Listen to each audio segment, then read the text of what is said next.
Hi friends जय जगन्नाथ केमती अच्छा समस्ते आशा कर समस्ते भल थे। तो आज डायरेक्ट रोसे घर कारण ऊपर माने काम छेड़ी नाला तो जल्दी जल्दी पलि आसिली तलू आसला बेलू रोसेटा आरंभ हो जाता।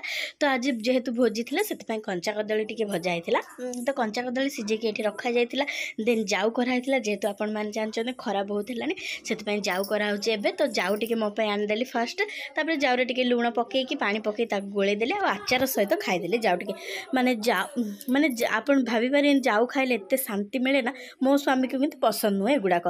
तापर कंचा कदली आलू जेहेतु सीझी जाता से भजाटी बसई दी तो भजा हो सारा पर सतुला से भितर हो जाता तो सतुला भी बगार हो जाता भात भी जाता जेहेतु आपण मैंने जानते आम जल्दी जल्दी रोसे हुए। तापर बड़ भाई आलू भाजी आलू चप आनी से खाईदेलु। तापर मो पुअर जेहेतु आज बुधवार थी मुंड टे सफा कर देती से फुल सार्ट पिंधिबिनी बोली जिद करता। मत भी भोक होता तो मत भोक हेले माने गोड़ हाथ पूरा थरी जाए तो से मुझे वीडियो कर पारे खाइला बेले रोचे। बाय बाय जय जगन्नाथ। वीडियो बेले सब्सक्राइब।